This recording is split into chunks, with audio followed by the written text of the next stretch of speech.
Bonjour, dans cette vidéo, nous allons mettre en application les notions expliquées dans le cours intitulé L'état de rapprochement bancaire. L'application que nous allons traiter est la suivante. À partir des documents suivants, nous allons réaliser l'état de rapprochement de l'entreprise et passer les écritures de régularisation nécessaires. Nous disposons de notre compte 512 banques tel qu'il apparaît dans notre comptabilité, et d'autre part, du relevé de compte envoyé par notre banque. Notre état de rapprochement sera élaboré à la date du 30 avril. Je vous suggère de mettre cette vidéo en pause afin de prendre le temps de faire vous-même l'exercice à partir du fichier d'accompagnement qui vous est fourni sur le site, puis vous pourrez la redémarrer afin d'en voir la correction. Commençons donc la correction de cet exercice. La première chose à faire va être de rapprocher les soldes initiaux des deux documents qui nous sont fournis.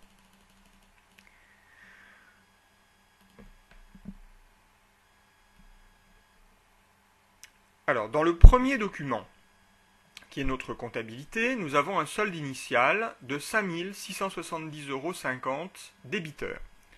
Dans le relevé de compte envoyé par la banque, le solde est créditeur pour 5 613 €.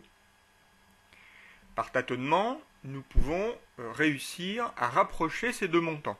En effet, si l'on part du relevé de compte envoyé par la banque, 5 613 moins 1 211 € est égal à 4 402 €. Nous retrouvons ce montant ici même. Par conséquent, nous pouvons considérer que les 4 montants suivants nous permettent de rapprocher les soldes de début de période. Ceci fait, nous pouvons alors lettrer les montants restants. Ainsi, nous allons pouvoir repérer dans les deux documents le prélèvement du loyer pour 580 €, un dépôt d'espèces pour 270 €, un avis de domiciliation pour 6 759 €. Par cet avis de domiciliation, notre banque nous prévient de l'arrivée à échéance de lettres de change tirées sur notre entreprise. Nous avons également en commun dans les deux documents une remise de chèque pour 378 €, le prélèvement d'une facture de téléphone pour 234,70 € et une remise de chèque pour 2090 €. Par conséquent, les montants qui ne sont pas communs aux deux comptabilités sont les suivants. Nous retrouvons dans notre comptabilité 456 € correspondant au chèque numéro 347, somme qui n'a donc pas été enregistrée par notre banque. Du côté de la banque, nous retrouvons 167,44 € correspondant à des frais de location de coffre que nous n'avons pas enregistrés dans notre comptabilité, et le chèque de 460,50 €, chèque numéro 348 à Dubois. Nous avons également ces deux montants, 2 340,80 € et 2 212,70 €, que nous ne retrouvons pas dans l'autre comptabilité, mais qui correspondent néanmoins à la même opération, puisqu'il s'agit de l'escompte de l'effet de commerce du rang. L'écart entre ces deux montants s'explique tout simplement par le montant des agios dont a tenu compte la banque, mais que notre propre comptabilité n'a pas enregistré. Par conséquent, dans notre état de rapprochement, il nous faudra régulariser notre comptabilité pour la différence entre les deux montants que nous avons ici. Ceci fait, nous pouvons réaliser notre état de rapprochement. Cet état de rapprochement aura l'allure suivante. Nous allons tout d'abord reporter les soldes à rapprocher au 30 avril. Dans notre comptabilité, le solde était de 1 451,10 €, solde débiteur, que nous reportons donc ici. Dans la comptabilité de la banque, le solde était créditeur pour 1 151,06 €, somme que nous reportons donc ici. Ensuite, nous allons reporter dans la comptabilité de la banque les 456 € qu'avait enregistré notre comptabilité correspondant au chèque numéro 347. Ce montant était au crédit chez nous, nous le reportons donc au débit à la banque.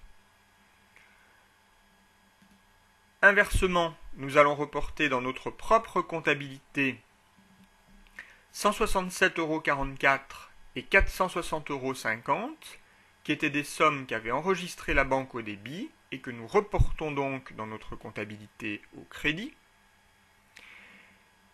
Et nous allons régulariser l'effet de commerce durant, nous l'avions dit, pour la différence entre les deux montants, c'est-à-dire 2212,70 et 2340,80.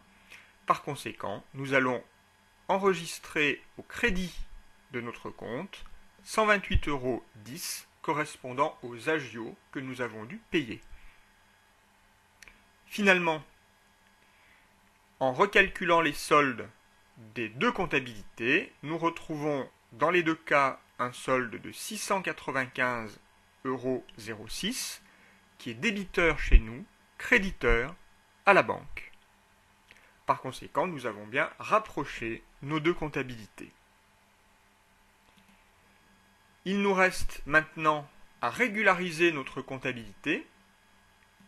Pour cela, nous allons enregistrer les trois montants qui sont ici et que nous n'avions pas enregistrés jusqu'ici.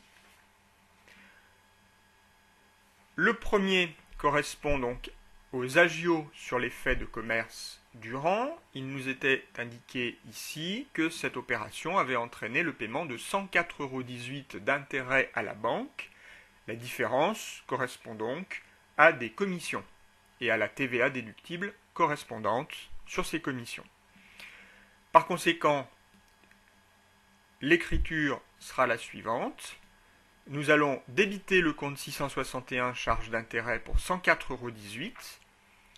La différence 23,92 € correspond à 20 € hors taxe de commission, compte 627,5 frais sur effet, et 3,92 € de TVA déductible sur autres biens et services. Le compte banque, comme nous l'avions indiqué dans notre état de rapprochement, est crédité pour 128,10 €.